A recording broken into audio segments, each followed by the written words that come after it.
Se alguém precisar de admin, alguma coisa, você pode falar, tá bom? Só lembrar que agora a gente tem que comunicar vocês que todas as aulas estão sendo gravadas, tá? Então, hoje eu vou falar um pouquinho sobre a unidade 3, que é a unidade 3 que a gente tem lá no AVA, que ela fala da enfermagem pediátrica, tá? Então, até agora nós havíamos falado muito sobre a enfermagem em neonatologia, e agora nós partiremos, então, para as atividades de enfermagem pediátrica, tá bom? Que é a unidade 3 lá do portal do AVA, tá? Unidade 3 eu faço semestre. Vou só compartilhar a tela aí com vocês. Vou pedir para todo mundo colocar o microfone no mudo. Caso vocês precisem falar, vocês podem ficar à vontade, tá? Mas só por enquanto a gente vai falando aí, deixa no mudo. Quando vocês precisarem falar, vocês podem interromper. E aí vocês conectam o áudio de vocês, tá bom? Então vamos falar um pouquinho da unidade 3, da seção 1, de enfermagem na saúde da criança e do adolescente. Essa aula encontra-se no AVA de vocês, tá bom? Vamos falar um pouquinho sobre enfermagem e puericultura, que vai ser uma prática muito comum na vida profissional de todos vocês, tá? Então, o que é puericultura? Vai se tornar aí um procedimento muito comum para vocês todos, tá?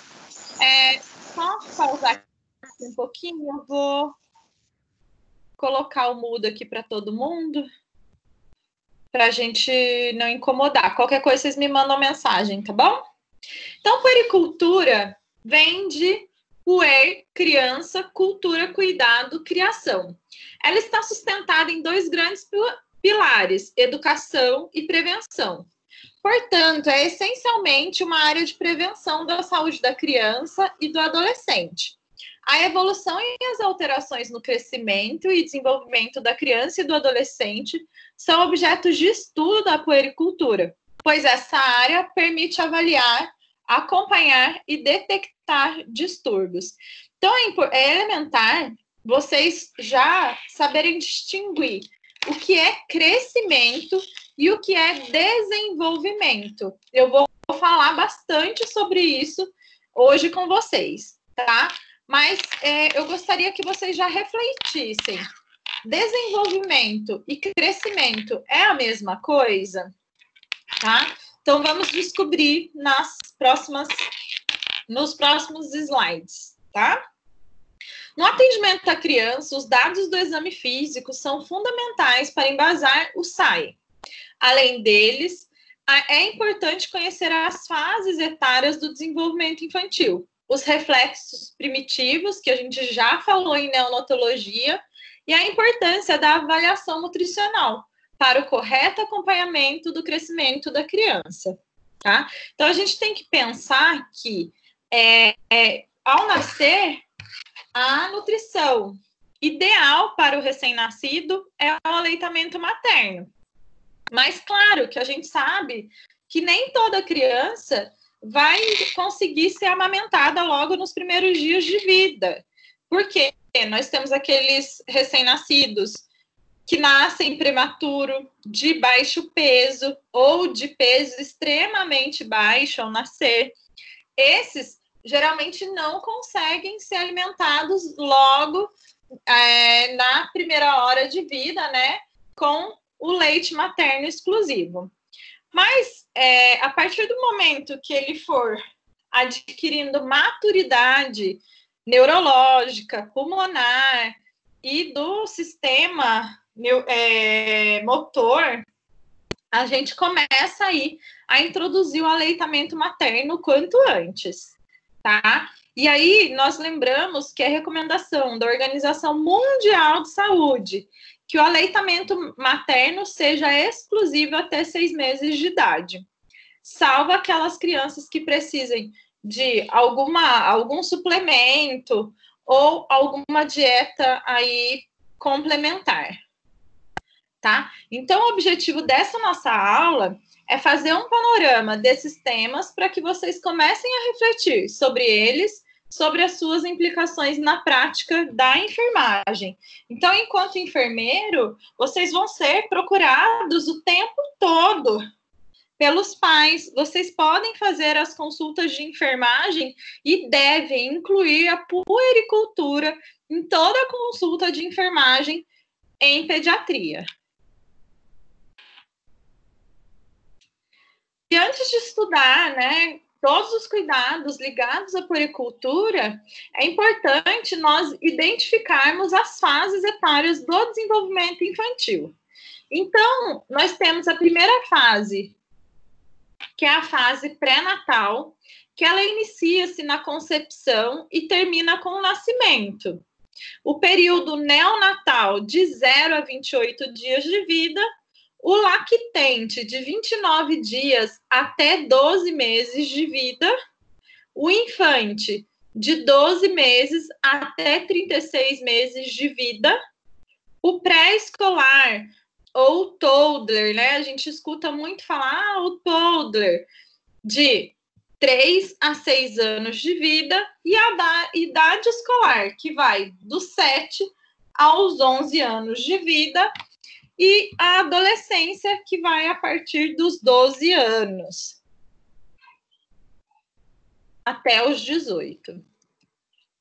Um fator importante a ser avaliado em puericultura são os reflexos primitivos. São as reações espontâneas que os neonatos apresentam quando eles são estimulados. Então, nós falamos um pouquinho sobre os reflexos, né? Então, a gente falou do reflexo tônico cervical, reflexo de preensão plantar e palmar, o reflexo de marcha, o reflexo de Moro. E a gente ainda tem outros reflexos que eu comentei em sala com vocês, que é Babinski, reflexo de Gallant, de sucção, de busca, tá? O reflexo peniano do menino. E como fazer, então, uma avaliação nutricional dessas crianças, tá? A avaliação nutricional, ela vai se basear, gente, na antropometria, que é o estudo do peso e da estatura dessas crianças. Lembrando que nós sempre, quando a gente vai atender aí em consulta de enfermagem, um neonato ou uma criança, nós temos que lembrar que as medidas principais a serem aferidas são peso, estatura, perímetro cefálico, perímetro torácico, perímetro abdominal e perímetro braquial, direito e esquerdo. Por quê? Porque através do perímetro braquial, anotem isso aí, gente. Através do perímetro braquial, nós conseguimos identificar massa corpórea também nessas crianças, tá? E aí, a partir daí, fazendo todas essas medidas, nós vamos calcular o IMC, que é o índice de massa corporal na criança, que tem relação com a idade e o estágio de desenvolvimento. O peso e a estatura são facilmente obtidos durante o exame físico. Nós vamos nos deparar com algumas situações de desnutrição infantil, que, segundo a Organização Mundial de Saúde, a desnutrição acomete cerca de 20 milhões de crianças em idade pré-escolar em todo o mundo, o que representa 1/3, aproximadamente, 8 milhões de mortes em crianças menores de 5 anos.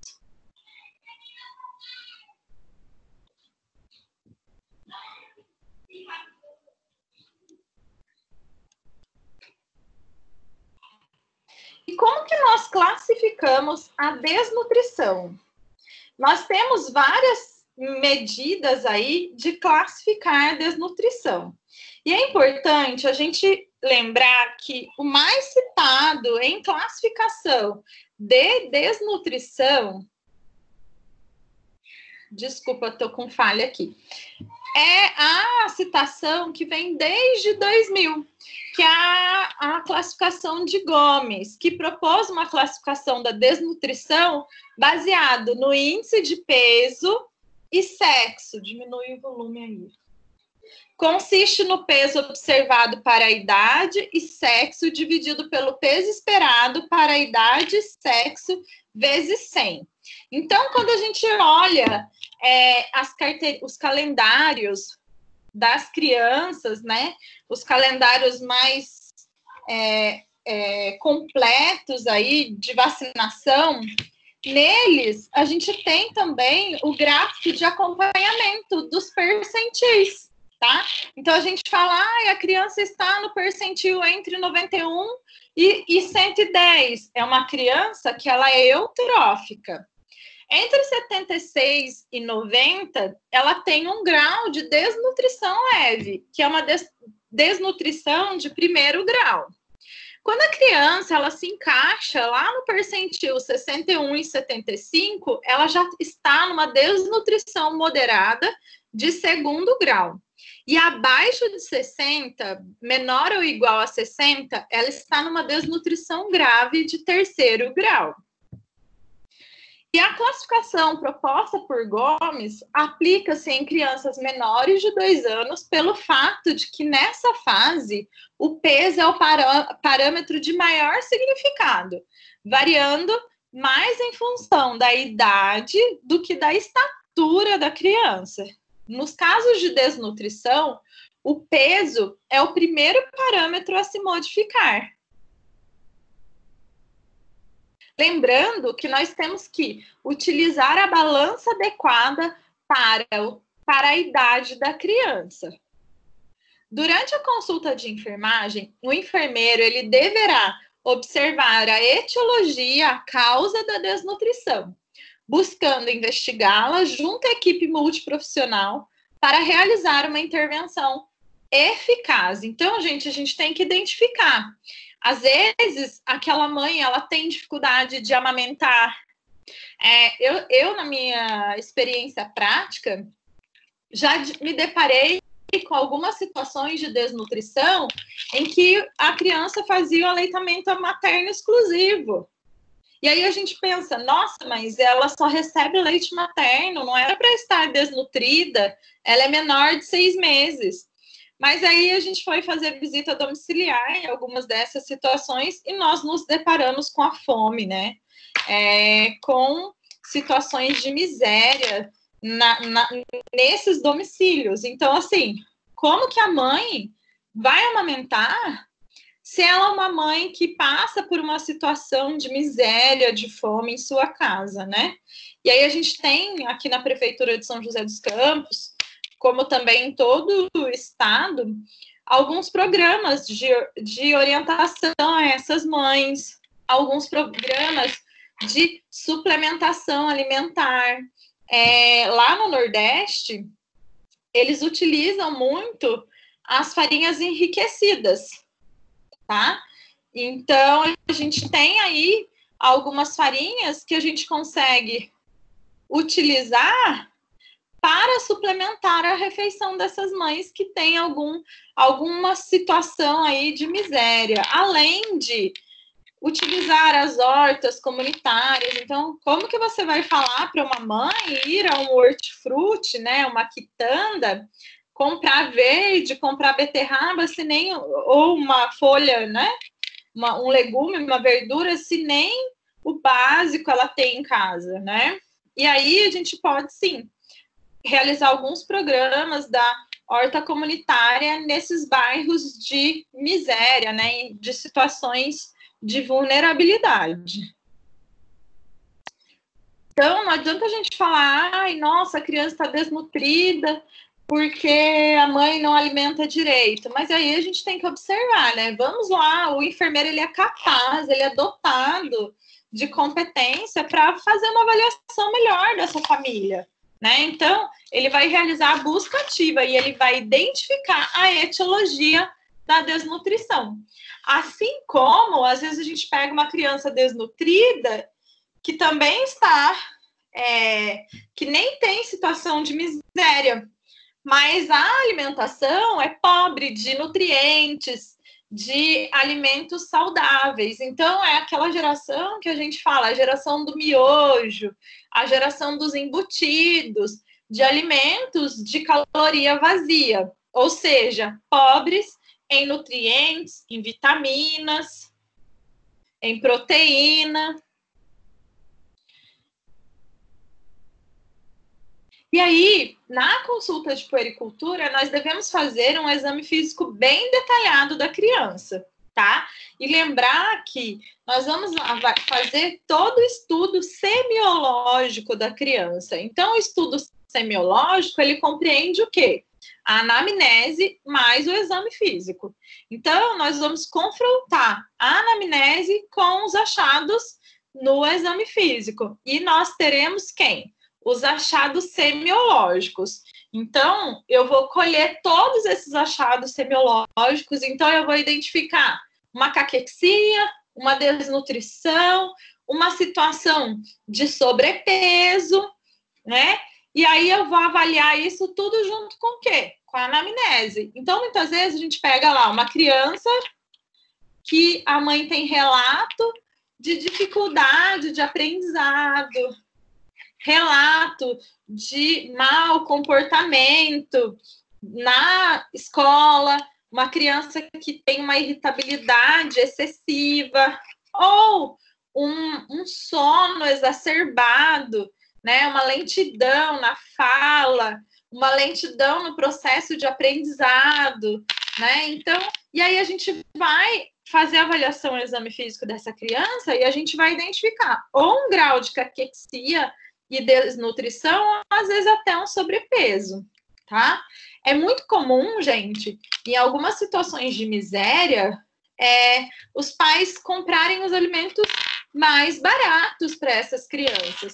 E o que é mais barato? O básico é mais barato. Então, é o arroz, o macarrão, né, um fubá. E aí você pega uma criança que ela só faz alimentação baseada e fundamentada em carboidratos, tá? Então, ela não tem alimento, não tem nenhuma ação proteica, não tem nutriente, não tem vitamina. Isso vai interferir no aprendizado? Vai. Vai interferir no desenvolvimento? Sim. No crescimento? Também.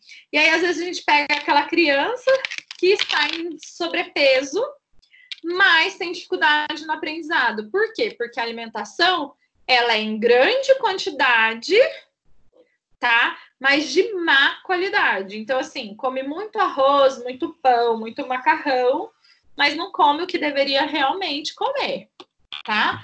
E aí, nesse exame físico, nós vamos primeiramente fazer a inspeção estática, depois que é a criança ali parada, a gente vai fazer toda a avaliação, a inspeção dinâmica, a ausculta, a percussão e depois a palpação, tá? E aí nós vamos usar todos os métodos propedêuticos do exame físico. Os dados do exame físico são fundamentais para embasar o processo de enfermagem ou a sistematização da assistência de enfermagem, que se refere ao processo do trabalho da enfermagem, tá? E uma das funções mais importantes é a intervenção de enfermagem, tá? Então, eu já avaliei aquela criança, eu já fiz toda a análise, eu já colhi a anamnese daquela criança. E aí, gente, o que eu vou, a partir daí, como que eu vou intervir nessa criança, né? Como que eu vou agir? Como que eu vou tirar essa criança dessa situação de desnutrição, tá? E aí é muito importante a gente saber que a gente vai intervir só na casa da criança? Não, muitas vezes a gente vai intervir também lá na creche, lá na escola, que é onde às vezes a criança tem sua única refeição do dia. Agora nós vamos para a próxima aula. Só um minutinho, por favor.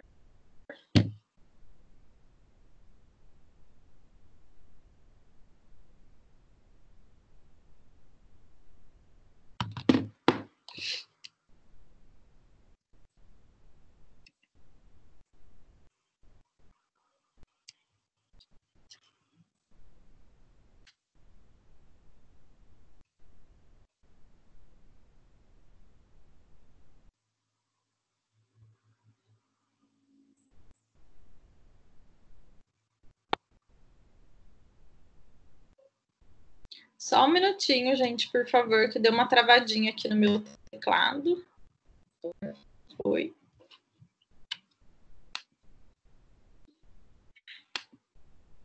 Então, dando continuidade ainda na unidade 3, conteúdo disponível aí no AVA de vocês, a gente vai para a unidade 3, na seção 2. Se vocês quiserem acompanhar também do computador de vocês, vocês podem ficar à vontade, tá?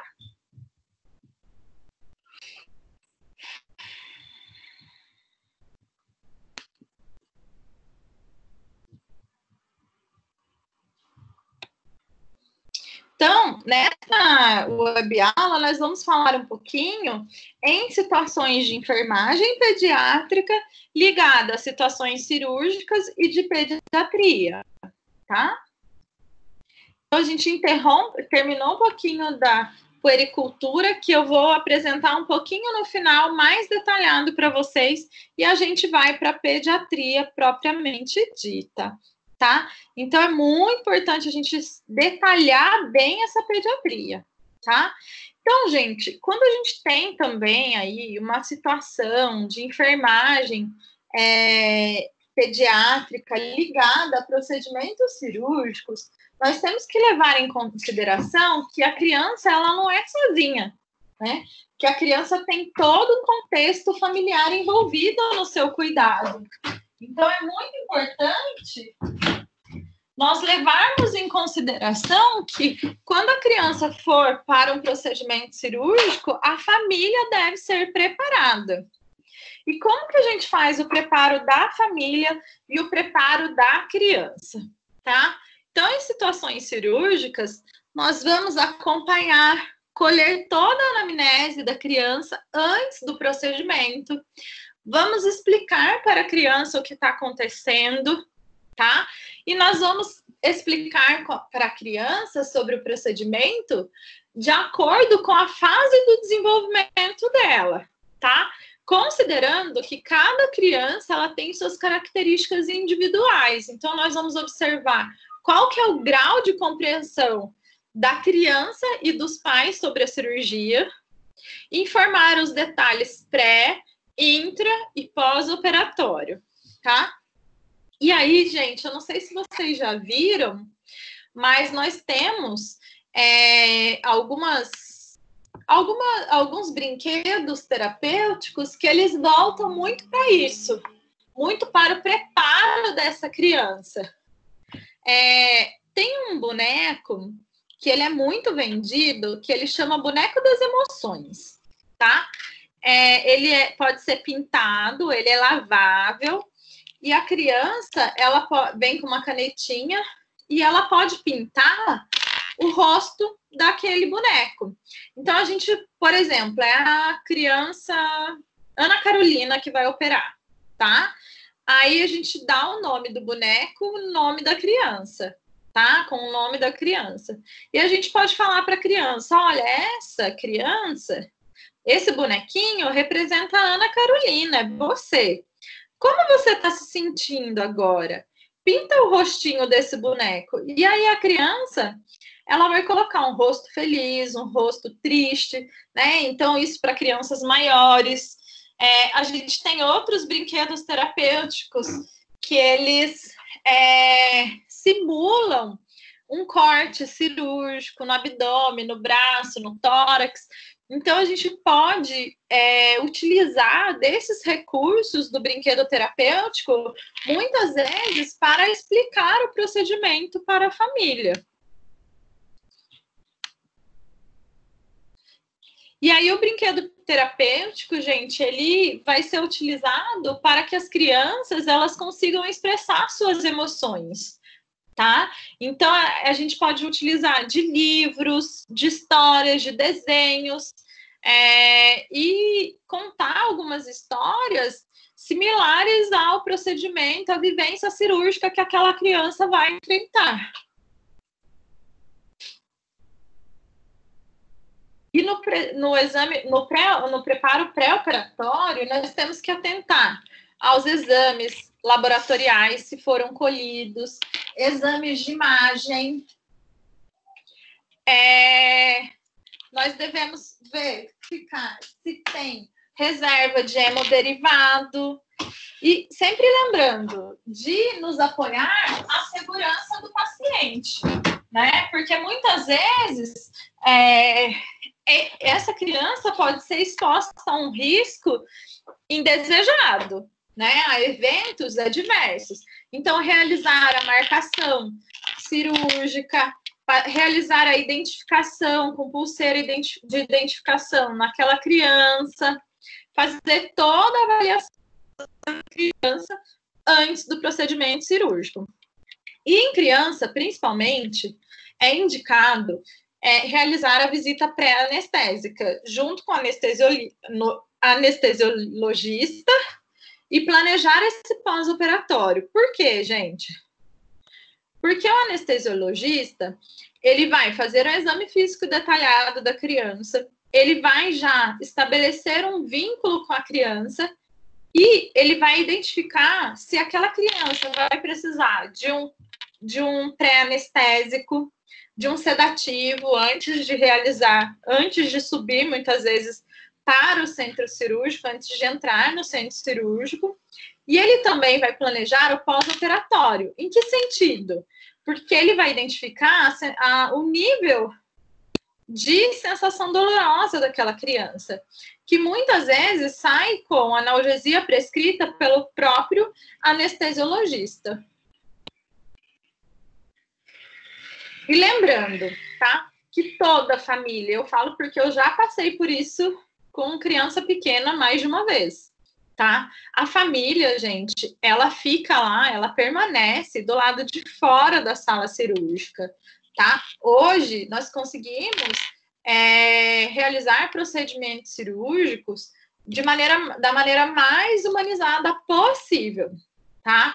Então, em algumas instituições, a mãe encaminha a criança, até a sala cirúrgica e quando o procedimento realmente, de fato, for iniciado, então, quando realmente for começar a fazer a anestesia, a mãe sai, tá? E lembrando que a sala de espera do centro cirúrgico deve ser um ambiente acolhedor para essa família.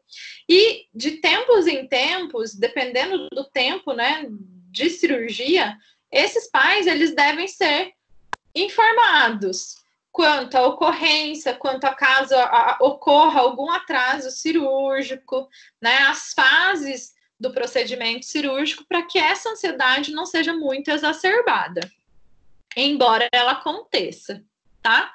E aí é necessário, gente, sempre verificar com a máxima atenção todo o planejamento cirúrgico. Então, o enfermeiro, ele vai fazer a prescrição de enfermagem baseada no momento pré, intra e pós-operatório, tá? E ele vai realizar o acompanhamento da evolução dos curativos da incisão cirúrgica em até 48 horas, tá? Conforme a orientação médica, e ele vai monitorar sempre a intensidade da dor e discutir isso com a equipe multiprofissional.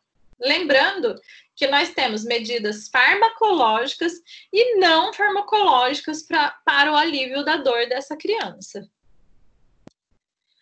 E aí, nós falamos um pouquinho, né, sobre o plano de alta do binômio quando a gente estava estudando a neonatologia. Mas em pediatria, é muito importante realizar um plano de alta em pediatria, pois o plano de alta, ele vai conter todas as orientações para que a família preste os cuidados domiciliares a essa criança. Sendo que o enfermeiro, ele deve avaliar cada criança dentro de sua individualidade e implementar sempre um plano de alta específico para cada criança.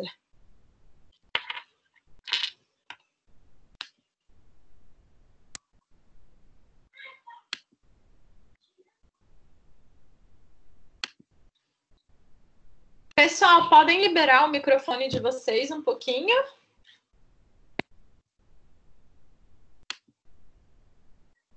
Isso vai passar? Não. Não. A experiência não pode faltar de jeito nenhum. Vamos ver a mensagem de hoje. Pessoal, podem liberar o vídeo de vocês e a sala, por favor. Estou mandando uma mensagem de positividade e esperança para todos nós.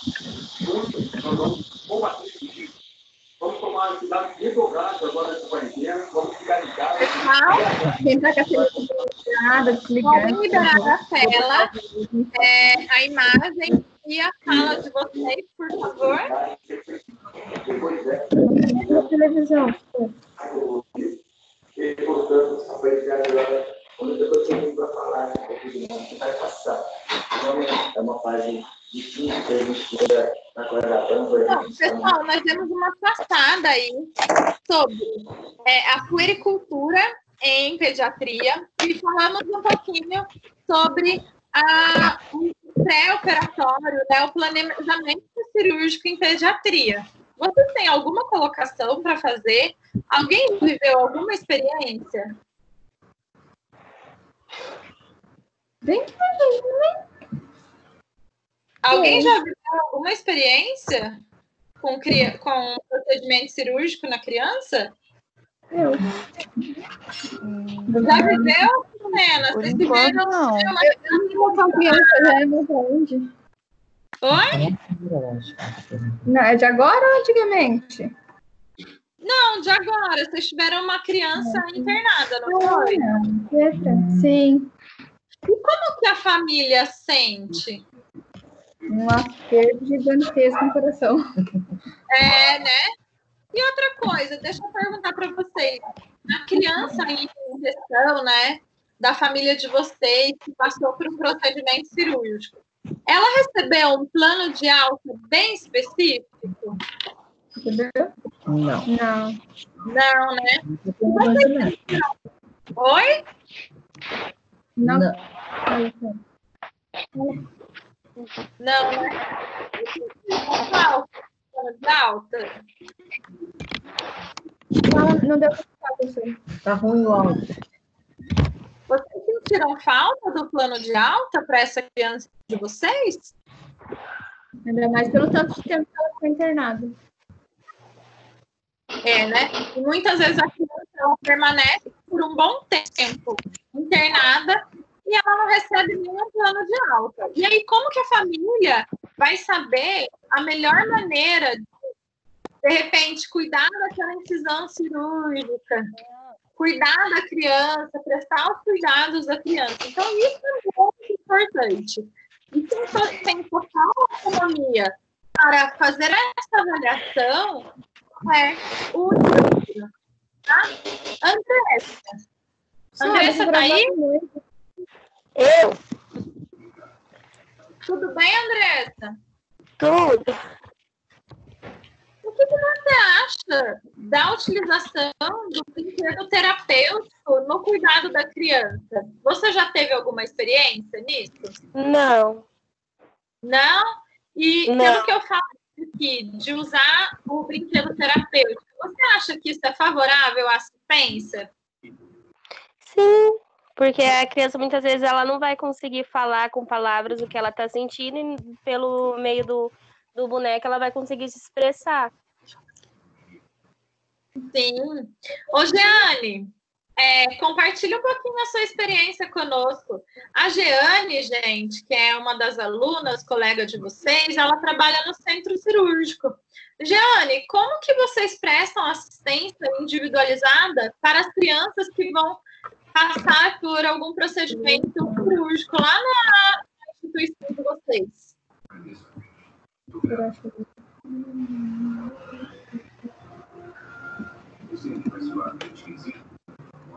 Jeane? Desligado.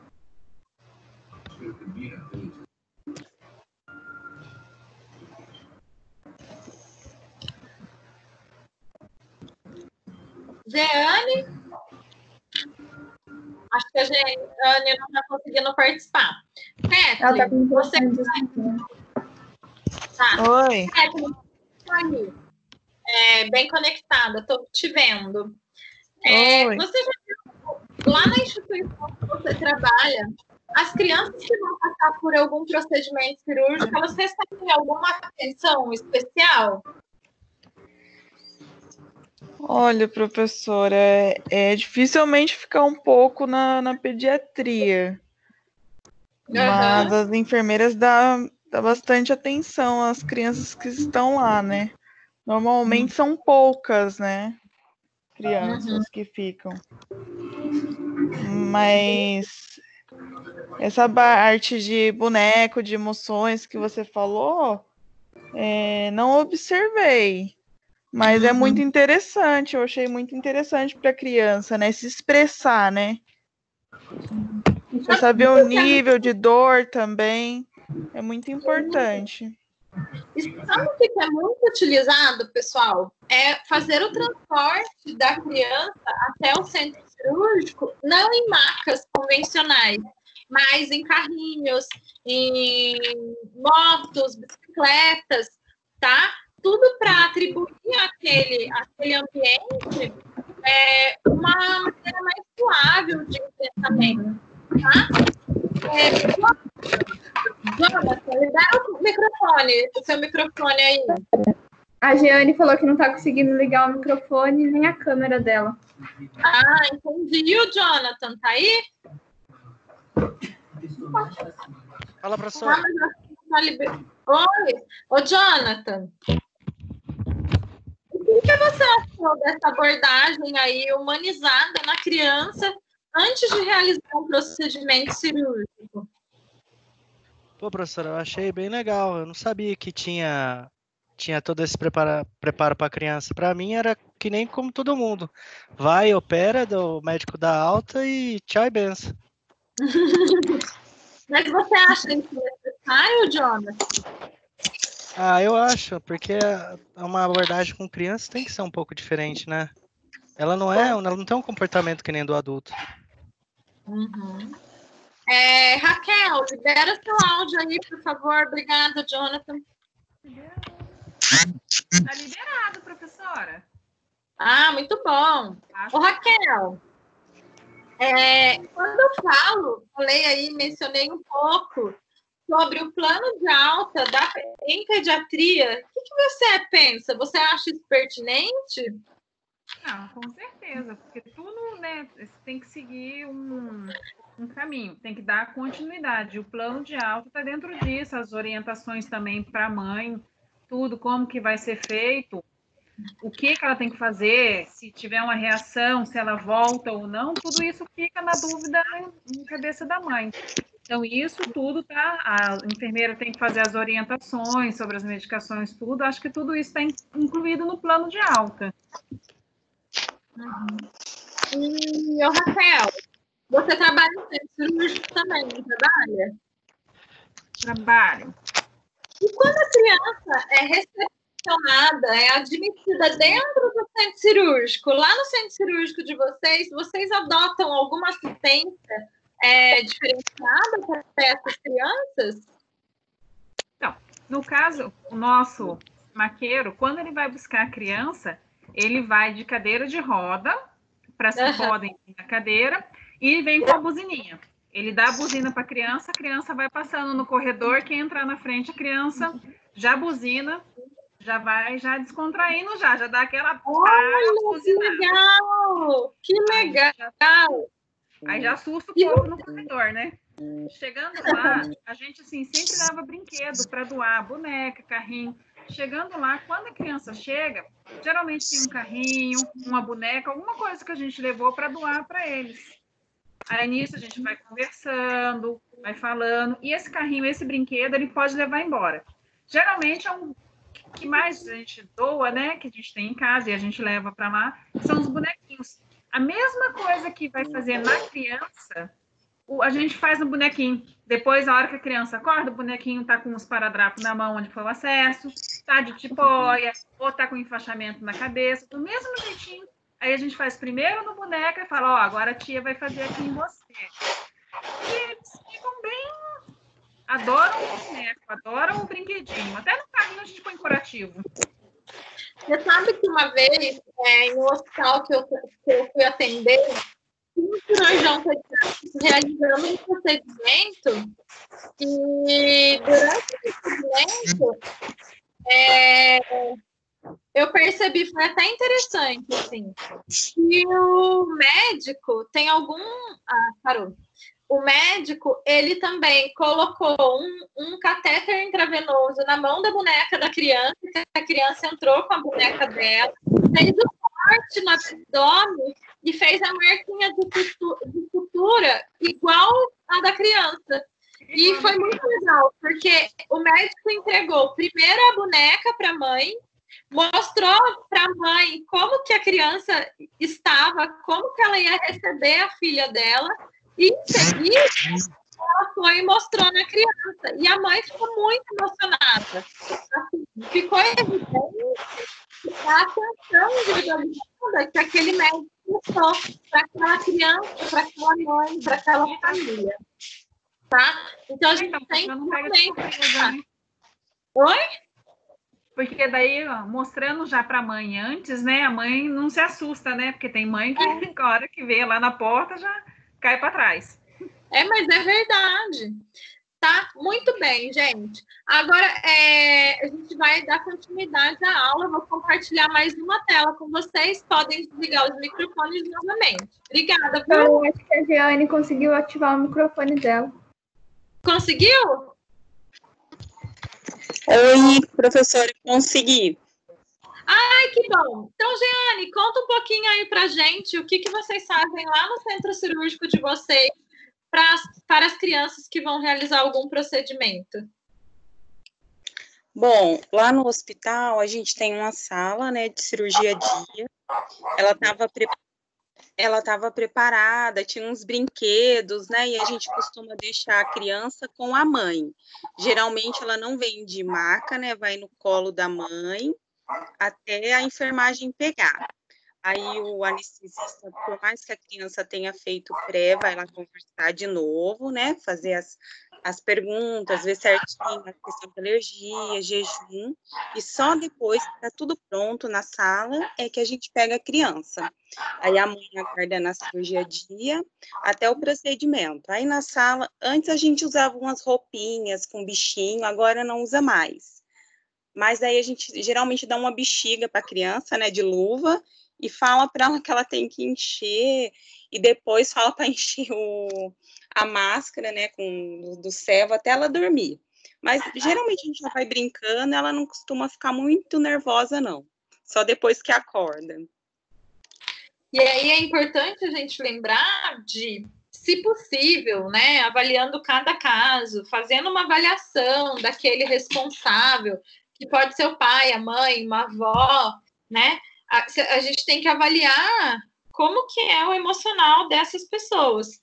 E, se possível, lá na sala de recuperação anestésica, caso a criança tenha voltado da anestesia adequadamente, não tenha tido nenhuma intercorrência durante o procedimento cirúrgico, nós podemos, sim, fazer esse despertar, né, adequado da criança em companhia daquele familiar, daquela pessoa que ela já tem um vínculo. Porque se para o adulto é difícil acordar numa RPA com um monte de gente estranha, imagina para a criança, né? Muitas vezes aquele pai, aquela mãe, aquela avó, o tio, é o porto seguro da criança, né? Então é muito importante a gente pensar nisso, levar isso em consideração mesmo. Muito boa discussão, pessoal. Então vamos dar... Obrigada, Jeane. De nada, professora. Vamos dar continuidade aqui à unidade 3, tá bom? Uhum. Aqui na unidade 3, na seção 3, nós temos essa web aula aqui, tá? Que pode ser acessada também pelo QR Code do celular de vocês. E aí, nós falamos um pouquinho da consulta de enfermagem, puericultura, que nós aprofundaremos mais depois do intervalo. Nós falamos um pouquinho do procedimento cirúrgico na criança. E agora, nós abordaremos um pouquinho da unidade de terapia intensiva pediátrica, tá?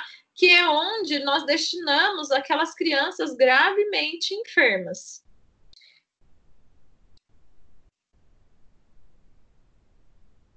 E aí, o que é um cuidado intensivo pediátrico, tá? A unidade de terapia intensiva pediátrica é aquela em que nós admitimos aquelas crianças a partir de 29 dias de vida, tá? Então, muitas vezes, era aquela criança que poderia estar na neonatal antes ou não, tá? Então, ela vai se tratar de uma unidade bem específica. E para o atendimento, para a assistência dessa criança a partir de 29 dias de vida, sempre será necessário a participação, a avaliação constante e a assistência constante da equipe multiprofissional, tá? Lembrando que lá na unidade de terapia intensiva, nós temos o profissional enfermeiro, o profissional médico, pediatra, intensivista, nós temos técnico ou auxiliar de enfermagem, fisioterapeuta, o fonoaudiólogo, tá? Então, a gente tem aí o psicólogo. E aí, gente, o psicólogo na unidade de terapia intensiva pediátrica também tem um papel fundamental. Porque muitas vezes ele e o enfermeiro serão ponte da família, da criança, com toda a equipe. E aí, diariamente, dentro da unidade de terapia intensiva pediátrica, são realizados diversos procedimentos de alta complexidade, tá? O que vai exigir uma sistematização da assistência de enfermagem bem padronizada, bem adequada e bem qualificada, tá? Entre os principais procedimentos invasivos e os cuidados de enfermagem dentro da UTI pediátrica, nós teremos os cuidados gerais, como banhos, curativos, aspirações de vias aéreas superiores e inferiores, punções venosas, passagem do catéter de pique, né, que é o catéter central de inserção periférica, procedimentos médicos em geral e de enfermagem, cuidados ventilatórios, que muitas vezes a gente tem aí crianças em ventilação mecânica, né, em ventilação invasiva, pode ser invasiva ou não, tá? Crianças muitas vezes dependentes de oxigenoterapia, cuidados com a hemodinâmica da criança. Então, entrou dentro da unidade de terapia intensiva, essa criança deverá estar monitorizada em um monitor multiparâmetros. Cuidados com os dispositivos, então, podem ser os dispositivos venosos, os dispositivos ventilatórios, os drenos, as sondas, os catéteres em geral. E, principalmente, o cuidado com a pele, tá? Então, a pele da criança, ela não é tão friável quanto a pele do neonato, quanto a pele do idoso, né? A não ser que ela tenha extremos de idade, até 2 anos. Mas, independente disso, é uma criança que vai ficar acamada, vai ter uma mobilidade reduzida, muitas vezes ela tem aí alguma enfermidade, alguma comorbidade. Então, nós devemos, sim, realizar, tomar medidas de prevenção a lesões nessas crianças, sejam lesões por pressão, lesões relacionadas aos dispositivos.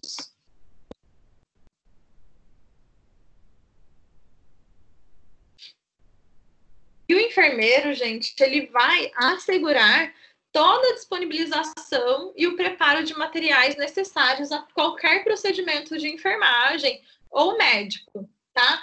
Pode acontecer, por exemplo, eu ter uma criança lá na minha UTI pediátrica, eu sou enfermeira lá, e essa criança vai precisar realizar uma traqueostomia dentro da UTI, porque ela não tem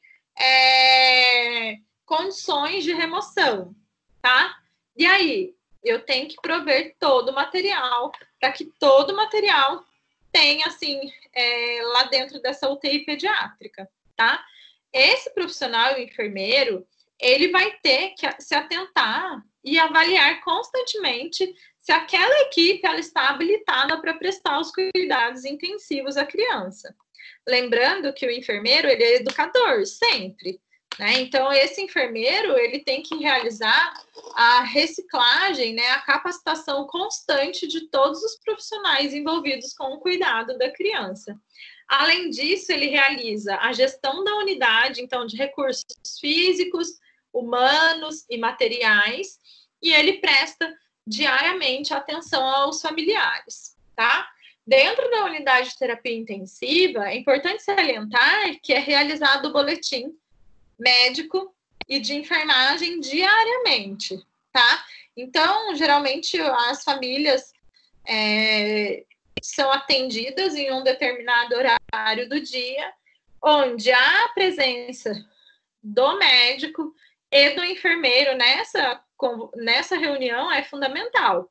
Então, muitas vezes, o médico ele vai contar como que está o desenvolvimento daquela criança, né? Como que é o ato terapêutico daquela criança, quais as medicações estão sendo utilizadas, quais as terapias estão sendo utilizadas. Ele pode informar sobre o prognóstico daquela criança. E o enfermeiro, muitas vezes, ele vai fazer o relato dos cuidados de enfermagem, que muitas vezes são muito importantes para aquela família, tá? Então, ele pode falar sobre o banho, ele pode falar sobre os curativos, as incisões, os dispositivos. O enfermeiro também, ele tem a capacidade e a autonomia para prestar orientações e atenção para aquela família.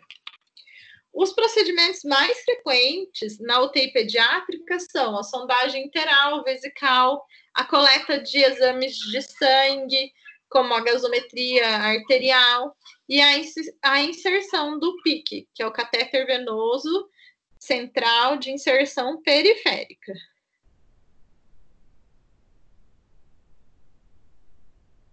Lá na unidade de terapia intensiva pediátrica, nós podemos deparar com crianças em situações de pós-operatório, onde foi necessário realizar uma monitoração contínua e prestar uma assistência mais intensiva àquela criança após o procedimento cirúrgico, tá? Então, como, por exemplo, aquela criança que realizou cirurgia de alto risco, como uma cardia, como uma neurocirurgia, tá?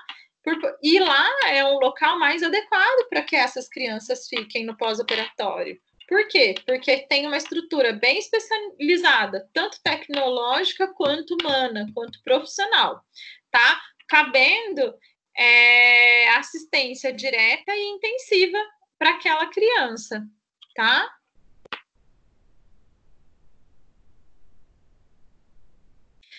E assim como lá na enfermagem pediátrica, na unidade de internação pediátrica, na unidade de terapia intensiva pediátrica, nós também podemos realizar um plano de alta de UTI pediátrica bem específico, seja para a criança ir para a unidade de internação, ou em algumas situações a criança recebe alta da UTI pediátrica direto para casa, tá? Considerando que às vezes a criança ela pode ir embora, ter alta com sondagens, com catéteres, né? Então cabe ao enfermeiro realizar, um plano de alta bem específico para aquela criança.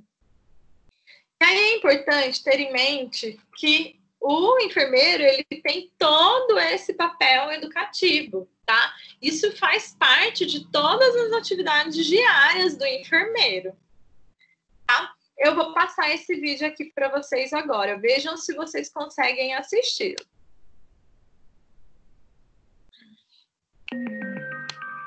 A ciência que estuda a higiene e a fisiologia das crianças foi criada com base em 2 pilares, a educação e a prevenção em saúde.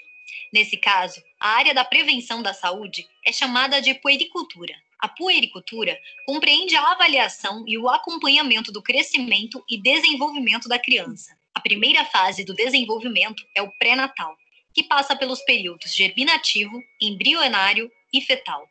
A segunda fase, foco da puericultura, compreende as etapas de neonato, lactente, pré-escolar, escolar e adolescência. Independente do período de desenvolvimento, a avaliação da saúde exige a realização da anamnese e do exame físico, que é embasado pelas técnicas de inspeção estática e dinâmica, ausculta, palpação e percussão. Outra importante avaliação é a nutricional.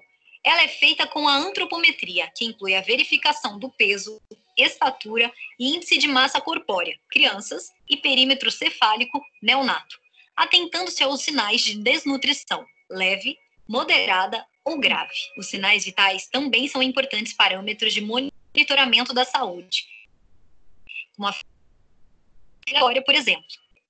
A alteração na frequência respiratória pode ser um sintoma de diversos distúrbios, como distúrbios hematológicos, respiratórios ou cardiovasculares. Entre os distúrbios cardiovasculares, as cardiopatias congênitas podem ser do tipo cianóticas ou cianóticas. Já entre os distúrbios respiratórios estão as infecções das vias aéreas superiores, como a amidalite, e inferiores, como a pneumonia, e podem ser causadas por vírus ou bactérias. A pneumonia também pode se originar de uma broncoaspiração. Por exemplo, o refluxo gastroesofágico, que eleva os riscos da criança broncoaspirar. Em casos assim, o déficit nutritivo e de volume de líquidos deve ser observado com cuidado especial à pele e a riscos de infecção. Infecções também podem acometer o trato urinário, como a pielonefrite. Há também distúrbios geniturinários, como a síndrome nefrótica e a insuficiência renal, que pode causar lesão irreversível na unidade funcional do rim. O diabetes mellitus é um distúrbio endócrino que provoca 3 sintomas: polifagia, polidipsia e poliúria. Já sintomas como lesões no couro cabeludo ou no crânio são sinais de traumatismo craniano. Assim como o traumatismo craniano, a meningite e a encefalite também são distúrbios neurológicos. Esses distúrbios requerem cuidados minuciosos do enfermeiro. Por isso, o enfermeiro deve acompanhar o desenvolvimento da criança com a prevenção de doenças e a promoção à saúde. Agora é com você. Se aprofunde mais no assunto. Bons estudos e até a próxima!